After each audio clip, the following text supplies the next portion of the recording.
하자고 하지요. 2분 뒤에 채점을 합시다.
있는 거 알죠? 그림은 막 엄청 멋지게 안 그릴 때 대충 그냥 형태만 그리면 쌤이 글자 적을 거잖아. 이게 색도막이다, 색도막이다. 그것만 보고 판단할게. 거의 다 했죠?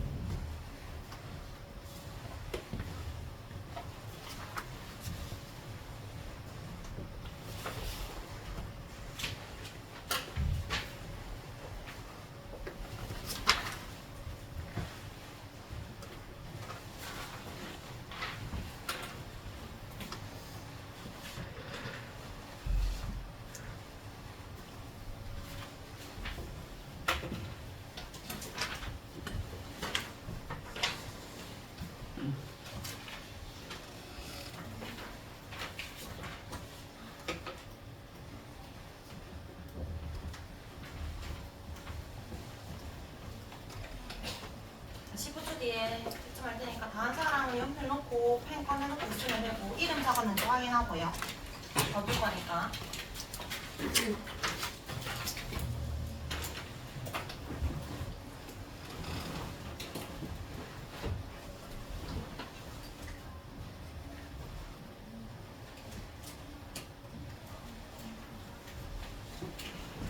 시간이 부족한 사람 없지?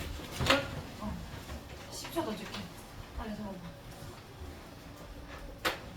다 했어? 자, 채점해봅시다. 여기 일종의 생명 시스템은 하나의 생물 개체일 수도 있고 세포일 수도 있다. 순서 상관없고. 그러니까 틀렸으면은, 그러니까 갈로 하나가 다 동그라미를 치면 되는데 틀린 거는 붙여 적을 수 있으면 붙여 적고 속도가 빨라서 못 적겠어 어쩔 수 없고. 자, 구성 단계 세포, 조직, 기관, 개체가 있습니다. 식물체만 있는 건 조직계, 동물체는 기관계. 자, 밑에 OX 중에 뭐야?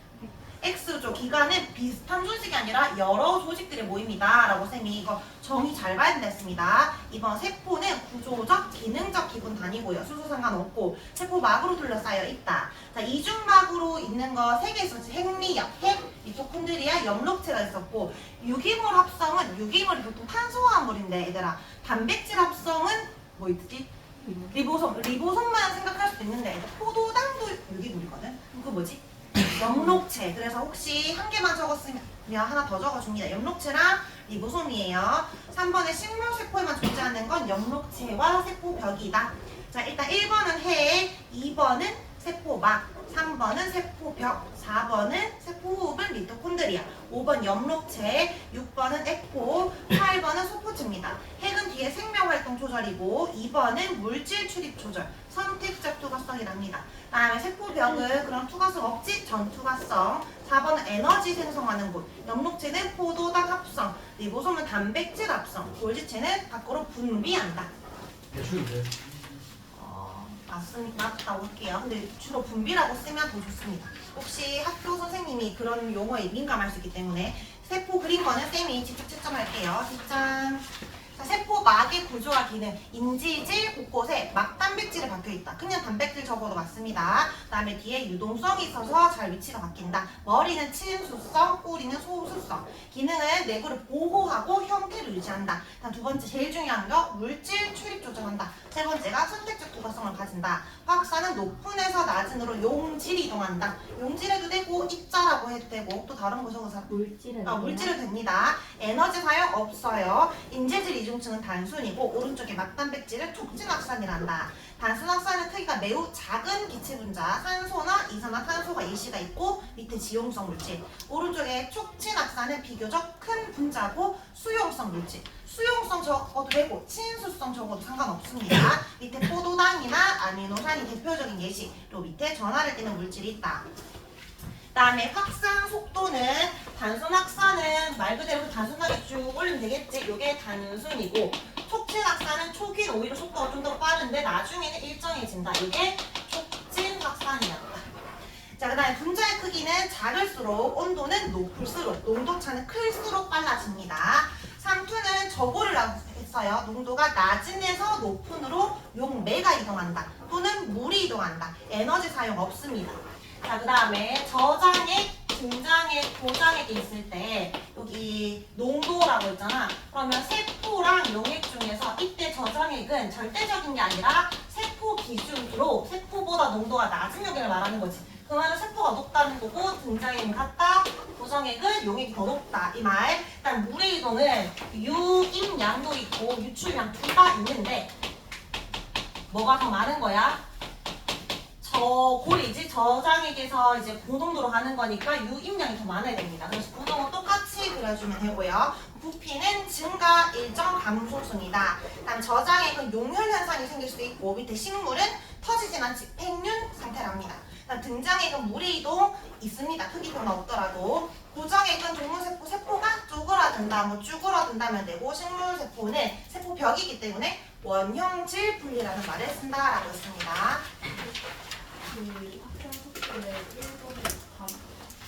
분자의 크기가 작을수록 이름 적었는지 한 번 더 확인해주고 뒤에서 앞으로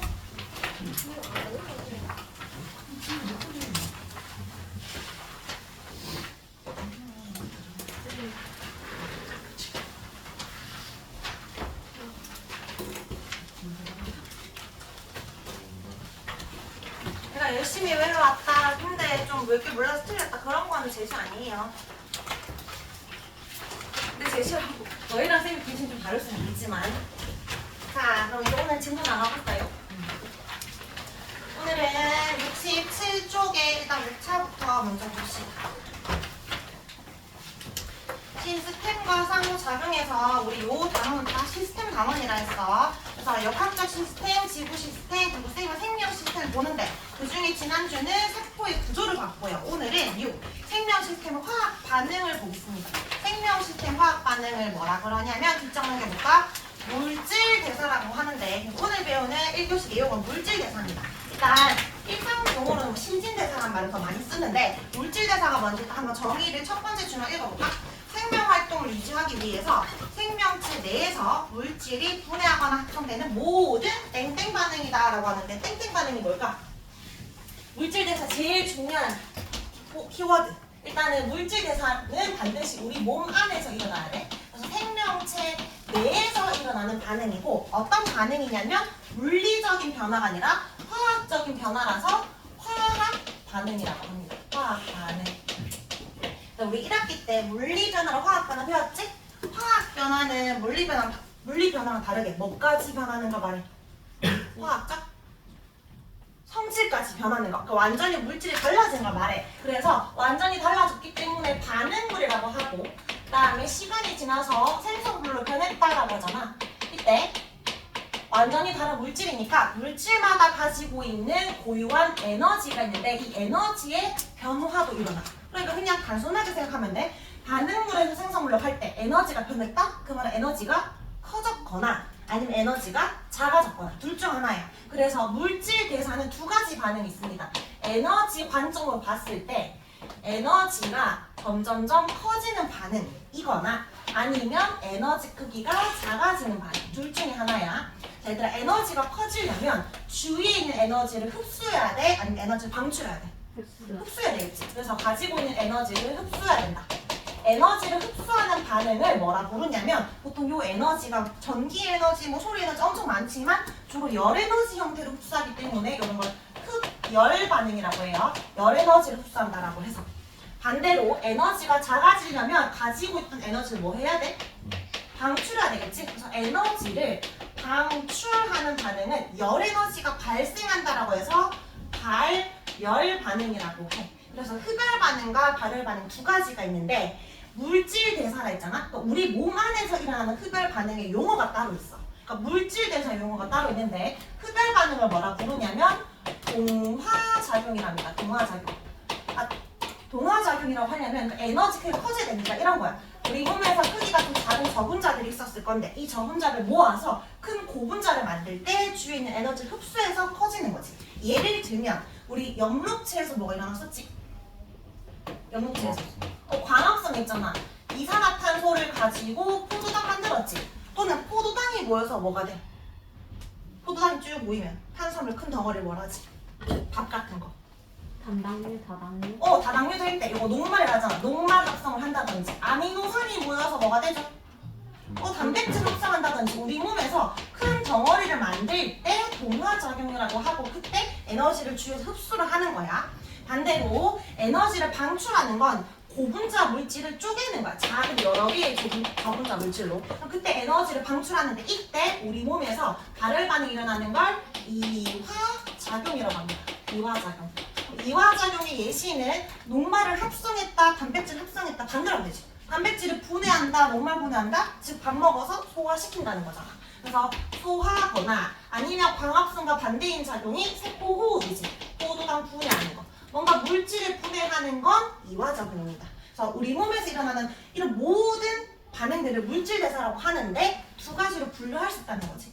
어쨌든 동화작용이든 이화작용이든 에너지가 흡수되거나 에너지가 방출되거나 반드시 에너지가 들어오거나 나가는 거지. 에너지 출입이 따르니까 물질 대사를 뭐라고도 부르냐면 에너지 대사라고도 부릅니다.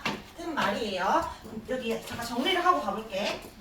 물질 대사는 그 밑에 갈로에 에너지 출입이 반드시 있기 때문에 에너지 대사를 한다. 그다음 동화작용은 저분자에서 고분자 커지는 걸 말하고 에너지 흡수입니다. 이때 흡열 반응.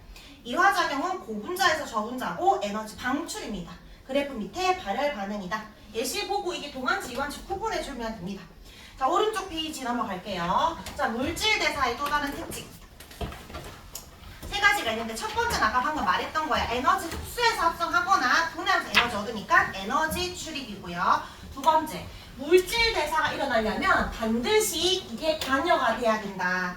이 물질, 우리 몸에서 엄청 중요한 물질. 효소라는 것이 있는데 효소가 관여한. 그러니까 우리 몸에서 화학 반응이 일어나는 거잖아. 우리가 주변에 이제 대표적인 화학 반응이 연소. 태우는 것도 일종의 화학 반응이지? 근데 연소는 엄청 뜨거운 온도에서 일어나는데 우리 몸은 체온은 한 35도밖에 안 되잖아. 이렇게 낮은 온도임에도 불구하고 화학 반응이 일어나려면 뭔가의 도움이 필요해. 그 도움이 효소입니다. 그래서 효소의 도움으로 어떻게 이제 잘 일어나는지는 조금 이따가 볼 거예요. 일단 효소가 필요하다. 그다음 세 번째는 한 번에 일어나는 것이 아니라 단계적으로 일어나. 그래서 3번은 단계적으로 적어줄까? 단계적 반응이다. 효소가 들어가면서 조금씩 중간 생성물이 생기는데 밑에 표로 비교를 좀 하면서 설명해 볼게요. 물질 대사의 세포 호흡과 생명체 밖에 있는 연소랑 비교해가지고 세포 호흡과 연소의 차이. 일단 세포 호흡이 일어나려면 필요한 물질이 뭐가 있지? 뭐 마시고 뭐 내뱉어? 산소 마시고 이산화탄소 내뱉지. 그리고 또 뭐를 분해시키는 거야? 세포호흡은? 포도당 분해하는 거지. 그래서 포도당이 있는 화학 에너지를 또 다른 형태의 화학 에너지 전환한다라고 썼잖아. 지난 시간에 미토콘드리아에서 맞지? 자, 그래서 물과 이산화탄소가 나오는데 미토콘드리아에서 세포호흡 왜 한다? 뭐 생성하려고? 결국 세포호흡 하는 근본적인 이유는 에너지 만들려고였지? 자, 이게 지금 세포호흡 반응이야. 그럼 연소도 뭔가 타려면 어떤 기체가 필요해? 산소 기체 필요하지. 그리고 탄다라는 건 번쩍거리잖아. 빛도 나고 뜨겁지, 열도 나지. 빛에너지나 열에너지가 발생합니다. 그래서 세포호흡과 연소에 일단 공통점은 뭐가 필요해? 산소가 필요하고 에너지가 생성돼요. 첫 번째 공통점 적어줍니다. 산소가 이용, 에너지 생성. 자, 근데 차이점이 있어. 자, 세포호흡과 연소의 차이. 연소는 바깥에서 일어나는 거니까 한 번에 일어난다면 세포호흡은 단계적으로 일어나는 거거든. 예를 들어가지고 포도당이라는 물질이 있는데 내가 얘를 세포호흡시켜. 그럼 물과 이산화탄소가 결과적으로 나와야 되잖아. 근데 한 번에 일어나는 게 아니라 아까 단계적 반응한다 했잖아. 중간 생성물이 있고 또 다른 중간 생성물을 지나가지고 최종적으로 물과 이산화탄소가 나오는 거야. 그리고 이때 나오는 에너지도 조금씩 소량으로 발생합니다. 근데 연소는 여러 개를 태울 수 있지만 비교하기 위해서 똑같이 포도당을 태웠다라고 생각해보자. 포도당을 태워가지고 얘도 연소시켰으니까 물과 이산화탄소가 나올 건데 얘는 뭔가 탈 때 우리가 조금씩 타다가 확 타는 게 아니지. 그냥 한 번에 화르륵 타버리잖아. 그러니까 얘는 그냥 한 번에 단계적 반응이 아니라고. 그러니까 한 번에 일어날 수 있는 이유는 굉장히 높은 온도와 높은 압력에서 일어나니까. 근데 우리 몸에서 일어나는 건 낮은 온도고 압력도 낮지. 그게 차이점. 자, 그리고 이 세포호흡은 이 매 단계마다 효소 1이 필요하고 효소 2, 효소 3 계속 효소가 필요하지만 얘는 뭔가 가루를 넣어가지고 태우는 게 아니잖아. 촉매 같은 게 필요하지 않습니다. 효소 같은 거 필요하지 않다. 그게 차이점. 그럼 여기에 차이점은 쌤이 다 설명했고요. 제일 밑에 갈로에 넣을 말. 반응물과 생성물의 종류 같다면 똑같은 포도당을 태웠다면 얘는 한 번 일어났고 얘는 천천히 일어났지. 천천히 일어났지만 어쨌든 방출된 에너지의 총량은 어떨까? 그거는 같습니다. 알겠죠? 근데 왜 우리는 이렇게 비효율적으로 단계적으로 일어날까? 우리 몸은 한 번에 안 일어나고.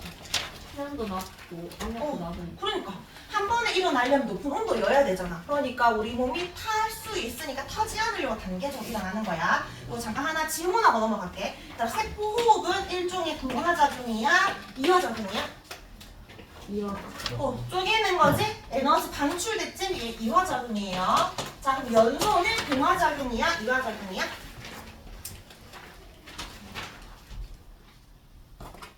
대답을 안 하는 게 맞는 거야. 알겠지? 이화작용이요. 에너지 방출됐잖아요. 라고 하는데 동화나 이화는 물질 대사의 용어야. 근데 연소는 물질 대사가 아니니까 동화도 이화도 당연히 아닙니다. 알겠죠? 이런 거 한 번씩 물어보니까 조심하기. 자, 뒷장 넘어가자. 자, 그럼 물질 대사를 도와주는 애가 효소라고 했는데 효소가 뭔지 볼게요. 일단 효소는 생명체 내에서 촉매 역할을 하는 땡땡땡이라고 했어. 효소의 물질은 뭘까요? 네, 모르겠으면 이거라고 말하면 돼. 단백질이야. 우리 몸에 단백질 제일 많으니까.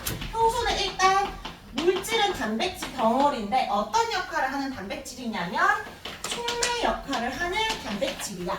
그래서 효소를 뭐라고 부르냐면 우리 몸에서 촉매 역할을 한다. 생체 촉매라고도 부릅니다. 근데 촉매가 뭔지 모를 수 있잖아. 그럼 잠깐 다시 촉매에 대해서 설명해볼게. 촉매는 화학 반응에서 사용되는 물질인데 반응의 속도를 조절해주는 물질이야. 속도를 빠르게 해주기도 하고 느리게 해주기도 하고. 속도를 빠르게 해주는 물질은 정촉매라 하고 느리게 해주는 건 부촉매라 하는데 효소는 정촉매 역할을 할까? 부촉매 역할을 할까? 속도를 어떻게 해줘야 돼? 당연히 잘 일어나게 해줘야 되니까 정촉매 역할만 하는 거예요. 알겠죠? 속도 낮춰주는 게 아니라 빠르게 해주는 역할이야.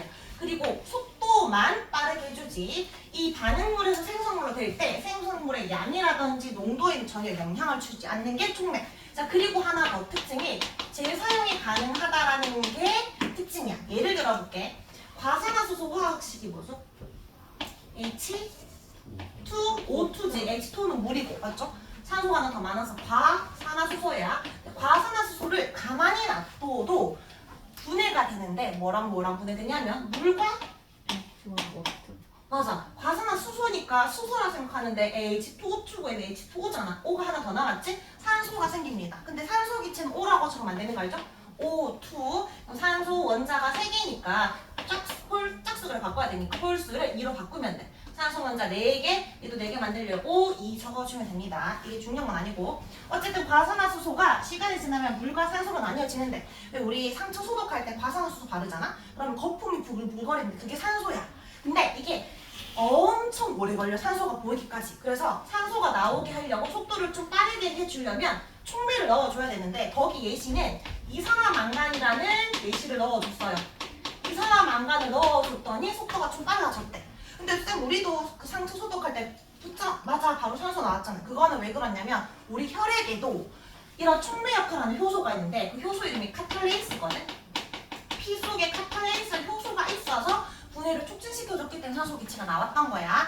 근데 이게 속도만 빠르게 하는 거라 했잖아. 다른 건 아무 영향을 주는 게 아니야. 예를 들어서 과산화수소를 쌤이 10g을 넣었어. 이산화탄산을 2g 넣었어. 자, 물이 8g 나왔어요. 산소 기체는 몇 g 나올까? 2g. 12 넣었으니까 4가 나와야 돼. 10을 넣었으니까 2가 나와야 돼. 2g. 2. 그러니까 이 촉매는 속도만 빠르게 해주지 나머지 영향을 안 준다 했지. 이거 보는 게 아니고 반응물과 생성물에서 질량 보조 법칙을 보는 거야. 알겠죠? 우리 저기 가면 되거든? 다리가 좀 좁은데 혹시 그 필기본에 있어? 일단은 저기가 70쪽입니다. 그리고 얘는 볼 필요가 없어요. 그러니까 반응물이 10g이면 생성물도 총 10g이면 된다. 2g. 얘는 속도에만 영향을 준다고. 자, 그러니까 나머지는 영향을 안 줘. 그냥 어차피 나올 2g이 좀 빠르게 나왔다 생각하면 돼. 자, 근데 시간이 지나면 과산화수소가 사라질 거 아니야. 다 물과 산소 바뀌었겠지? 그리고 나서 내가 다시 과산화수소 10g 또 넣어줬어. 그럼 이산화망간도 또 2g 넣어줘야 될까? 안 넣어도 될까? 안 넣어도 안 넣어도 돼. 왜냐면 재사용 가능하니까. 그래서 효율적이라는 거지. 그런 게 촉매인데 이렇게 역할을 하는 게 효소라는 거야. 우리 몸에서 촉매 역할을 하는 거가 효소다. 자, 효소의 특징 이해됐죠? 밑에 정리할게요. 효소는 단백질이라고 적고 생체 촉매 밑에 적으면 되고 네모 박스 안에는 촉매란 그죠? 70쪽에 촉매란 화학 반응의 속도를 변화시키는 물질이다. 반응이 끝난 뒤에도 뭐가 가능? 재사용 가능. 뭐니까 대물 들어갔다. 열었다 닫았다 할게. 자, 이번에 효소의 작용 볼게요. 1, 2, 3번 한번 다시 정리할게. 1번. 효소는 모든 물질들에서 반드시 필요해요. 일단 모든 수준에서. 자, 2번. 효소의 작용으로 덕분에 체온 정도의 낮은 온도에서도 화학 반응이 일어날 수 있습니다. 자, 3번이 중요한데 효소는 땡땡땡 에너지를 맞춰서 화학 반응 뭐를 빠르게 한다? 일단 속도 빠르게 됐어. 속도. 어떤 에너지를 낮추는 거냐면 활성화 에너지입니다. 오른쪽 사이드에 적혀있죠? 활성화 에너지. 자, 우리 몸에서 일어나는 화학 반응과 물질 대사를 하는데 물질 대사를 하려면 반드시 효소의 도움이 필요하다. 근데 효소가 있어야 속도가 빨라지는데 어떻게 빨라지느냐? 활성화 에너지라는 걸 낮춰서 속도를 빠르게 해주는 거야. 그러면 또 활성화 에너지가 뭔지 봐야 되겠죠?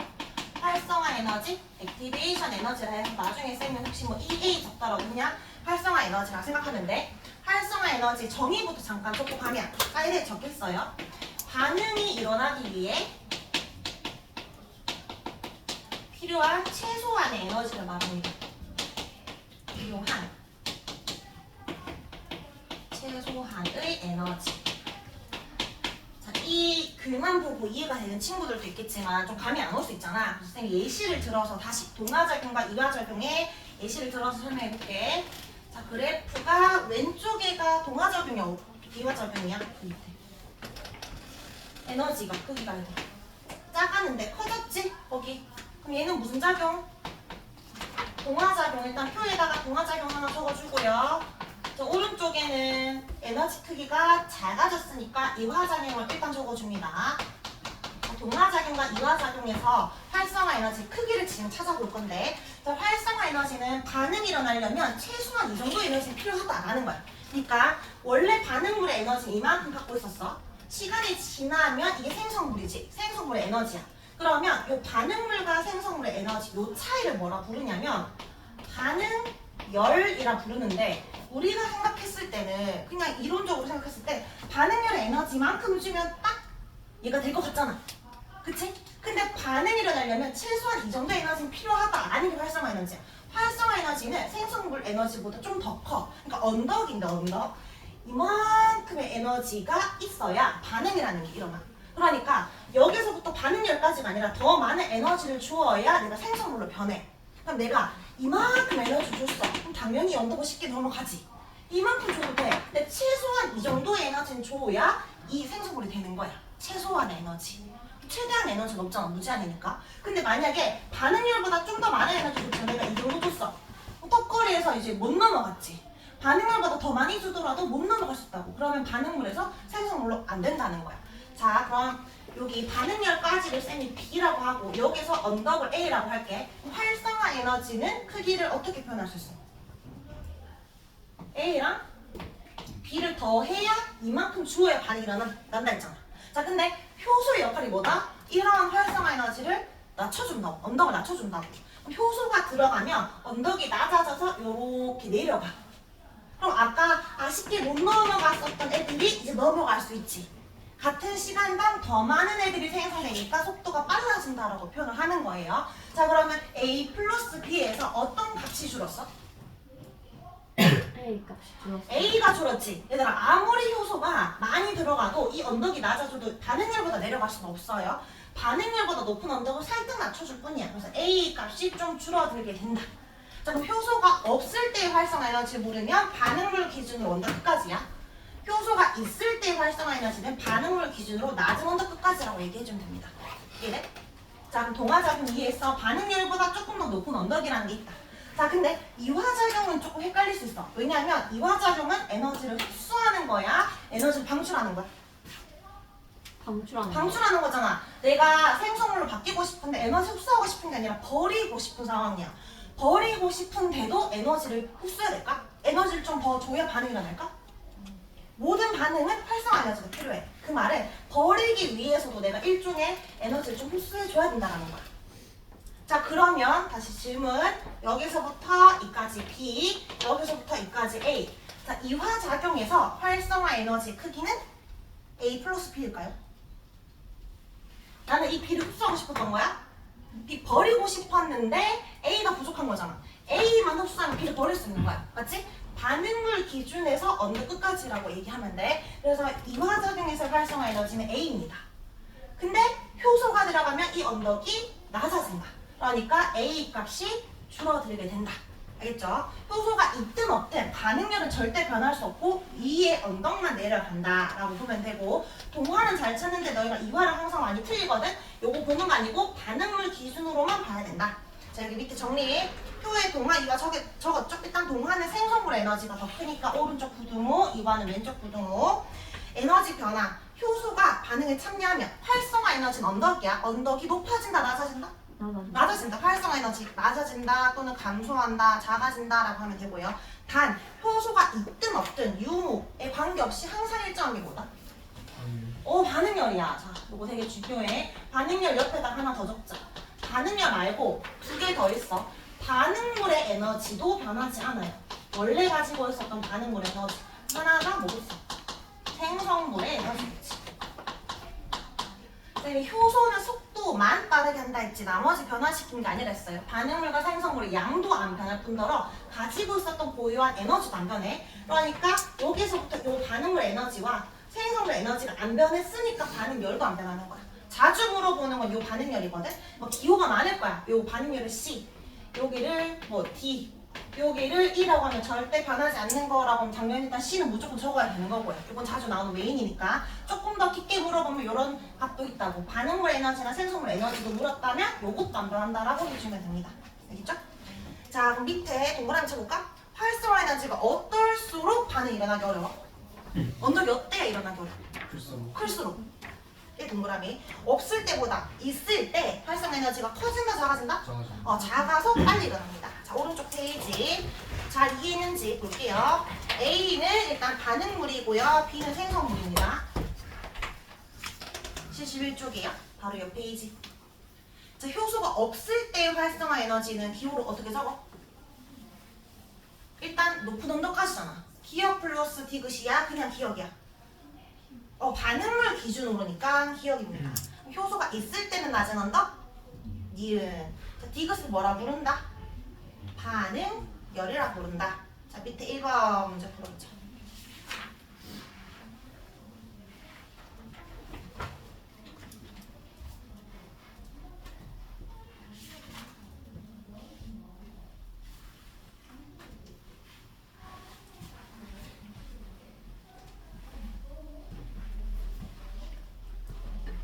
정우 지난 시간에는 수업 들었어?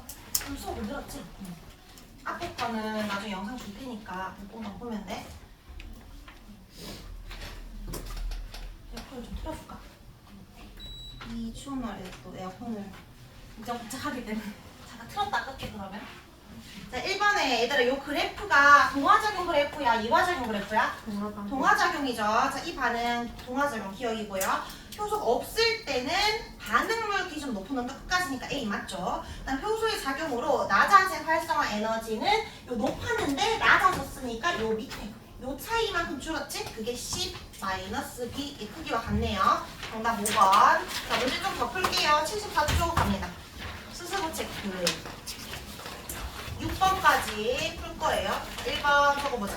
생명체에서 일어나는 모든 화학 반응. 우리 오늘 배운 용어 물질 대사. 자 물질 대사 중 저분자가 고분자 되는 건 무슨 작용? 동화작용. 3번에 효소가 반응물과 결합해서 어떤 에너지를 낮춰야 속도가 빨라진대. 활성화 에너지입니다. 적기 귀찮으면 너희도 EA라고 하면 됩니다. 에너지만 1하고 대문자 2 적으면 돼. 자 4번에 생명체 내에서 일어난다. 맞지? 반드시 에너지 출입 있어야 돼? 있어야 돼. 선말에 헷갈려 하면 안 돼요. 5죠. 5. 3번 대부분 촉매가 없어도 일어난다. 효소 있어야 돼요. 그러니까 무조건 촉매가 있어야 된다고. OX. 자 5번에 이화작용과 관련된 거. 세포호흡과 단백질 합성 중에 뭐가 이화작용이야? 세포호흡. 그러니까 에너지 작아져야 되기 때문에 에너지 방출. 찍으십니다. 자 6번에 1번, 2번 풀어보자. 기호 적어보세요.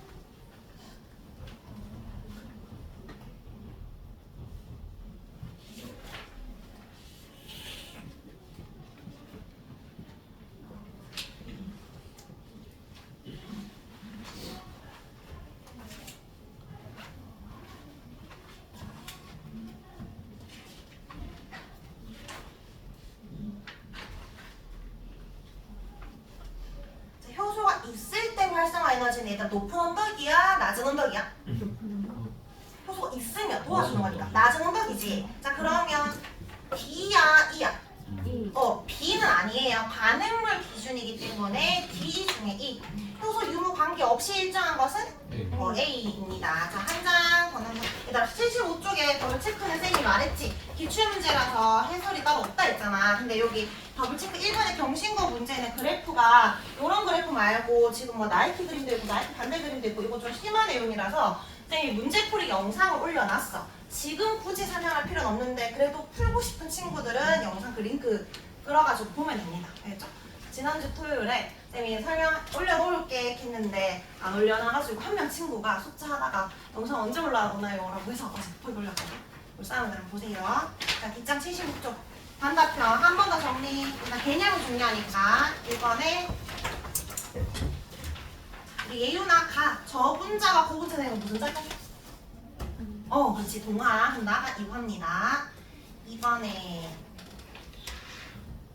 자 가 작은 분자에서 큰 분자가 되었지? 요 가는 동화작용이잖아. 우리 지안이 우리 임지안이 기억 니은 중에 기억이죠? 동화작용. 그러면 디귿 리을 중에 뭐야? 분해야 합성이야? 합성 리을이고 방출이야 흡수야? 흡수 기억 리을 비읍이죠? 그럼 나는 니은 디귿 리음. 자 3번 봅시다. 활성화 에너지 해당하는 것. 기억 플러스 니은이에요? 그냥 기억이에요?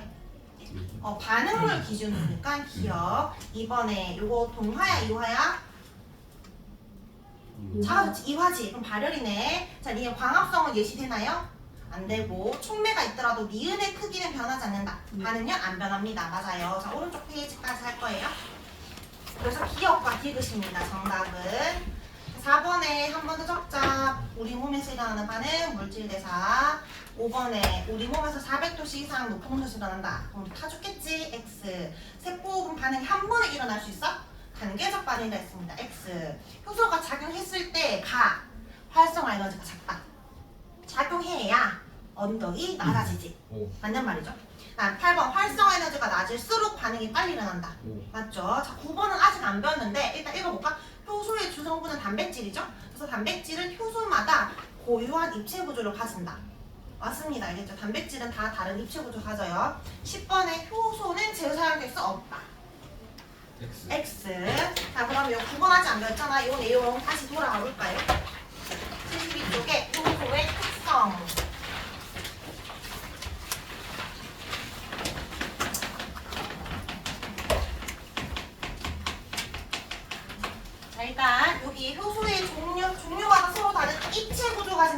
좀 이따가 2교시 단백질을 계속 볼 건데 단백질하면 뭐가 떠올라면 이제 너희 막 열심히 운동하려면 뭐 고기요, 소고기 이렇게 생각할 텐데 단백질하면 앞으로 입체라고 해야 돼. 단백질은 무조건 입체 구조야. 그래서 입체 구조를 지닙니다. 입체 구조 지는 이유가 밑에 갈로에 뭐 적어있냐면 단백질로 이루어져 있기 때문이다라고 하면 돼요. 단백질. 그다음에 2번에 한 종류의 효소는 한 종류의 반응물과만 작용한다를 뭐라 하냐면 오른쪽 사이드에 기질 특이성이라고 적혀있지. 일단 그거 적어줍니다. 기질 특이성이라고 하고 이 그림을 조금 이따 설명할게. 그다음 3번에 효소의 땡땡땡. 효소는 촉매로서 반응 후에도 구조도 성질도 안 변해. 그래서 다시 반응할 수 있대. 이걸 뭐라 한다? 효소의 재사용. 자, 기질 특이성과 재사용 한 번에 설명해볼게요. 일단 쌤이 그린 건 효소인데 효소는 단백질이기 때문에 반드시 입체 구조여야 되는데 쌤 입체 구조를 못 그려서 평면을 그린 거야. 입체라고 생각하면 돼. 근데 이제 효소가 반응물을 생성물로 잘 바꾸게 해줘야 되니까 반응물과 만나야 돼. 반응물과 만날 수 있는 부위가 있어. 그런 부위를 활성 부위라고 해. 활성 부위에 반응물과 이제 딱 결합을 해야 돼. 근데 반응물의 후복은 A가 있고요. 반응물 후복은 B가 있어. 자, A랑 B 중에 누구랑만 결합할 수 있을 것 같아? A랑만 결합하겠지. 그러니까 효소는 여러 반응물과만 결합하는 것이 아니라 한 종류의 반응물과만 결합을 할 수 있거든. 자, 근데 요거를 반응물이라고 하잖아. 근데 반응물이 그냥 생성물이 되는 게 아니라 효소의 도움으로 생성물이 될 때 우리는 뭐라고 부르냐면 기질이라고 불러. 그러니까 반응물의 별칭, 애칭이라 생각하면 돼. 반응물 다른 말로 기질이야. 그래서 효소는 기질 하나랑만 반응해. 그러니까 열쇠 자물쇠 관계인 거지. 얘랑만 반응하니까. 이걸 뭐라 부르냐면 기질 특이성이라 부르는 거야. 예시를 들어볼까? 우리 침 속에 들어있는 효소가 뭐지? 아밀레이스. 아밀레이스는 뭐만 분해시켜? 탄단지 중에 녹말, 탄수화물만 분해시키지? 그럼 A가 녹말이고 B가 단백질이라고 해봐.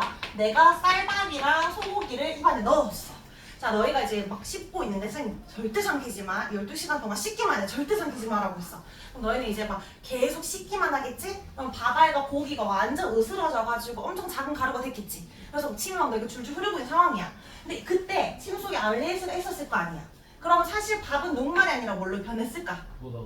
까지는 안 변하고 중간 단계 였지? 였다. 그 좀 달달해져. 근데 단백질은 중간 단계로 변했을까? 아니요. 아무리 열심히 씹어도 물리적인 변화가 있어도 화학적인 변화가 안 일어나. 왜냐면 아밀레이스는 녹말만 분해시킨 효소니까. 맞죠? 그래서 한 종류의 반응물과만 결합합니다. 이런 걸 기질특이성. 이런 그림 나와도 너요 기질특이성 적어주면 돼. 자, 얘는 이제 날려. 자, 그럼 이제 A랑 효소랑 반응시킬 거야. 그래서 요 A랑 요 효소랑 딱 결합을 했지. 활성부에 딱 맞닿았어. 이때 얘 용어가 있는데 얘가 효소잖아.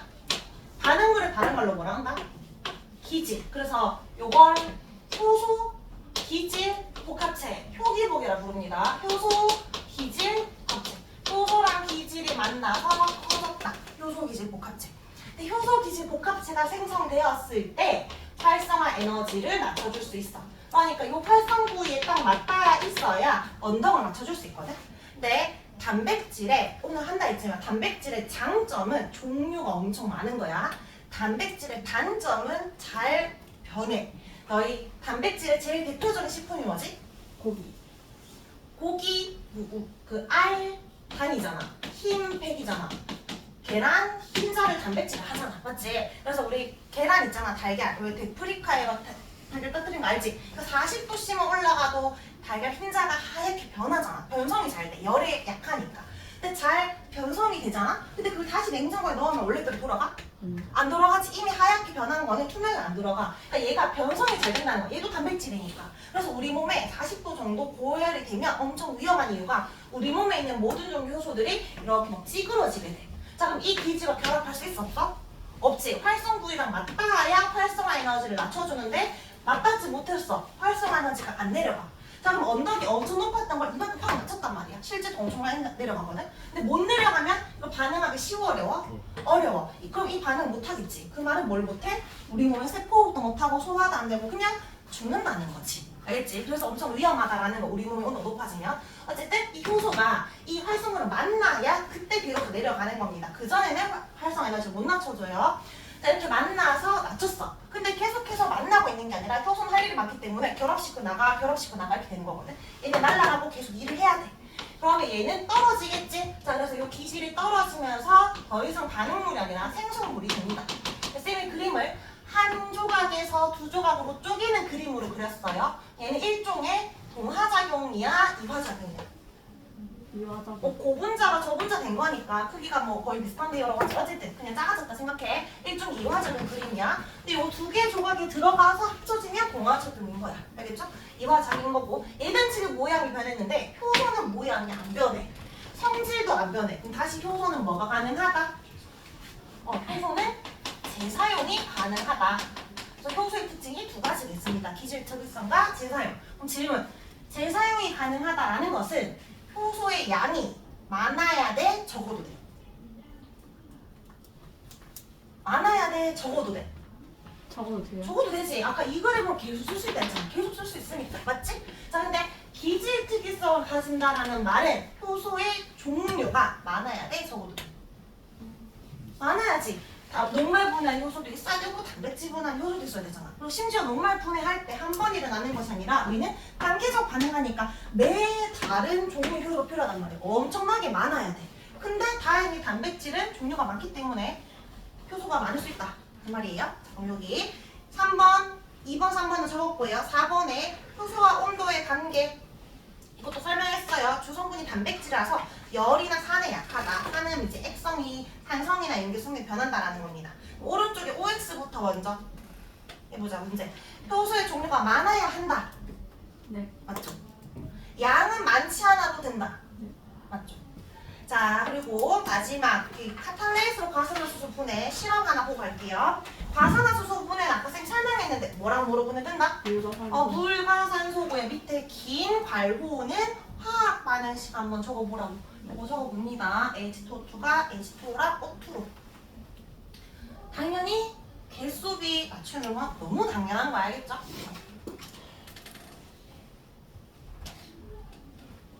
자, 그러면 물과 산소로 분해되는데, 자, 이렇게 물과 산소 분해될 때 산소가 빨리 나오려면 뭐가 필요하다?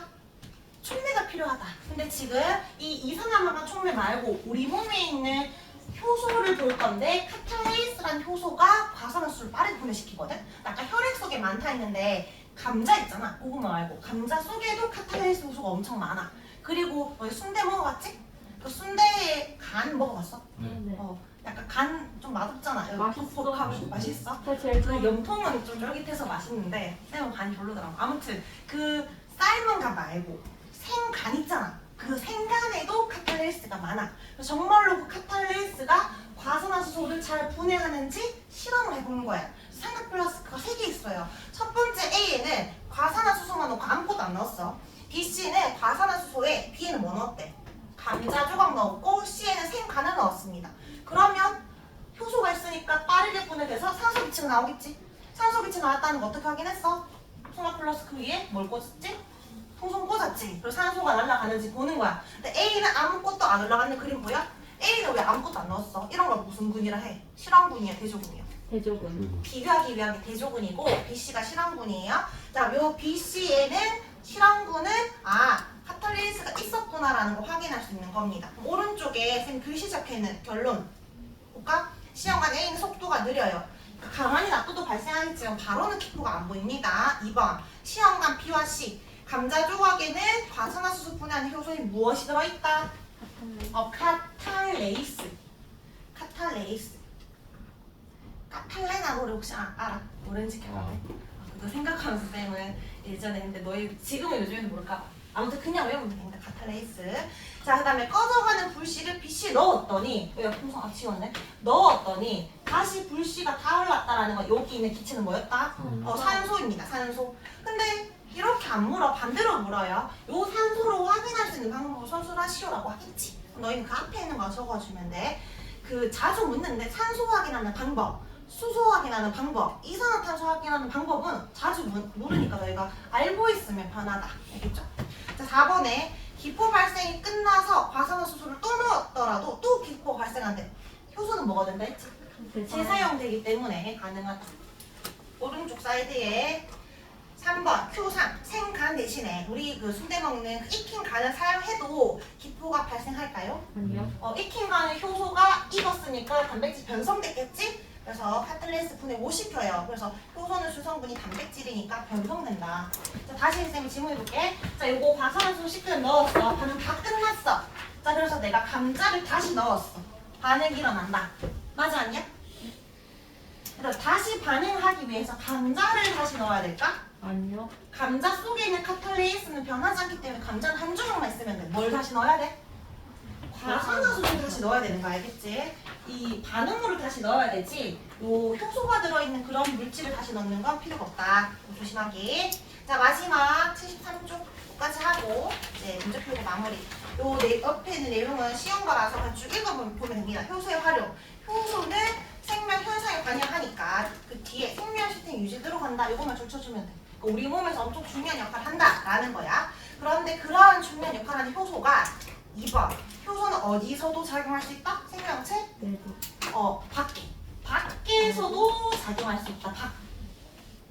그러니까 물질 대사는 반드시 우리 몸 안에서 일어나야 되는 건데 물질 대사를 도와줄 효소를 꺼냈더니 효소는 바깥에서도 사용 가능하다라는 거지. 그래서 여러 분야가 되는데 이거 예시 보고 이게 무슨 분야인지 적어주면 되고 식품 분야만 한번 볼까요? 발효식품 중에 된장, 고추장 우리 되게 자주 먹는 거 있잖아. 다 미생물에 효소 넣어서 그 만들어진 거고 밑에 예시 중에 식혜 보여? 일단 식혜, 밥알 속 녹말을 엿기름 속 효소가 엿당으로 분해한다라고 하는데 식혜가 그 밥알이 들어있잖아. 그러니까 밥의 녹말을 분해하는 효소가 뭐지? 아밀레이스. 이거 넣으면 아까 포도당까지 안 되고 뭐 된다 했지? 엿당이 되면서 달달해져가지고 요 단맛을 우리 식혜 먹는 거거든. 근데 요 아밀레이스가 침 말고 우리 이제 여러 생명체 대부분의 생명체 다 갖고 있어. 그래서 엿기름 속에 아밀레이스가 많아서 엿기름 부어가지고 밥 따뜻하게 해서 만드는 거거든.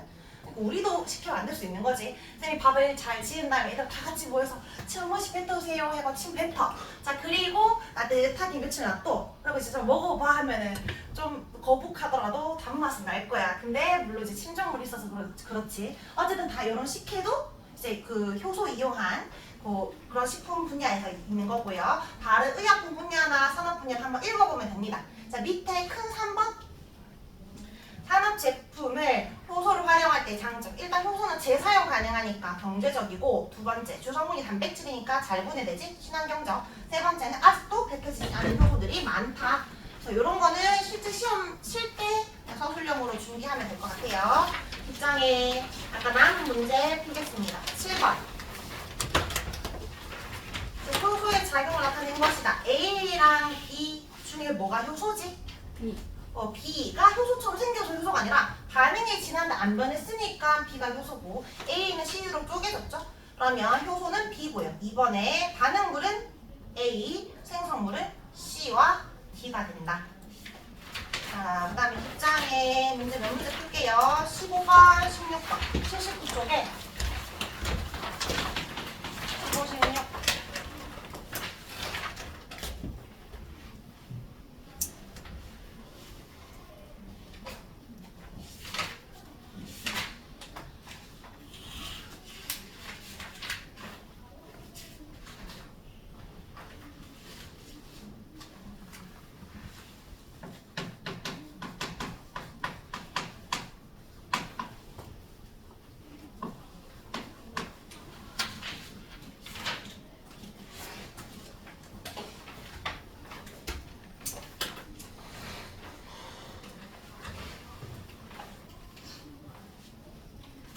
경민아, 풀었어? 15번. 뭔지 모르겠어요. 몇 번? 4. 4번 맞아. 얘들아, 연소는 한 종류의 효소가 필요한 게 아니라 연소는 효소 자체가 필요하지 않다. 그래서 틀렸습니다. 16번에 동화작용에 해당하는 거 물었는데 일단 답은 몇 번이야? 4번. 4번인데 얘들아, 그 이화작용은 뭐 X 쳐봐. 1번에 소화 있지? 소화 때문에 안 됐지? 이거 X 치고, 2번에는 일단 넘기고, 3번에는 세포호흡 있지? 세포호흡 거기에 이렇게 지우고, 그 다음 5번에는 이화작용 뭐 있어? 소화에 지우고. 그러면 연소는 얘들아 소화처럼 이화작용이야? 동화도 이화작용이니까 얘는 아예 아무것도 아니야. 틀렸고요. 삼투확산도 아무것도 아니야. 삼투확산은 우리 몸에서 일어나는 거잖아요. 근데 에너지 소모 있다 없다? 없다. 물질 대에서는 반드시 에너지가 들어오고 나가야 되지. 그래서 절대 안 돼요. 다음 학산. 그 다음에 이제 3번은 세포흡되면 안 되고 5번도 소화되면 안 되고 뒷장에 22번과 26번.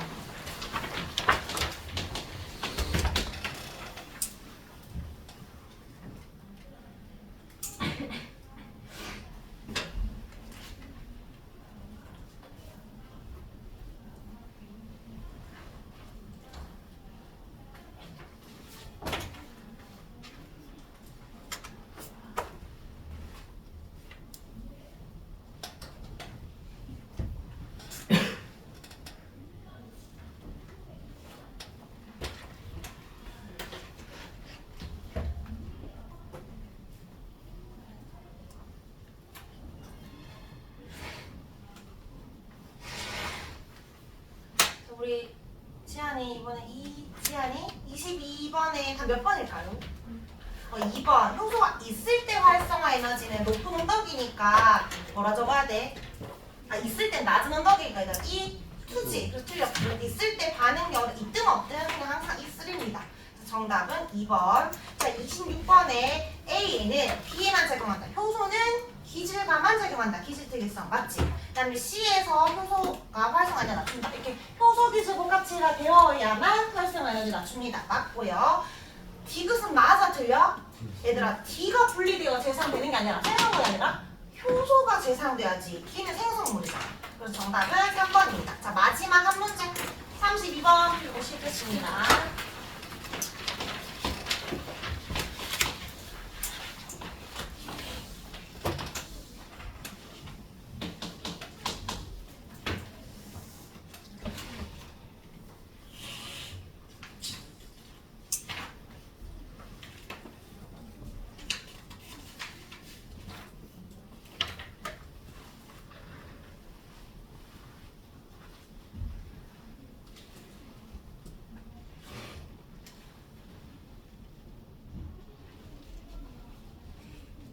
우리 정우 약 먹고 왔어?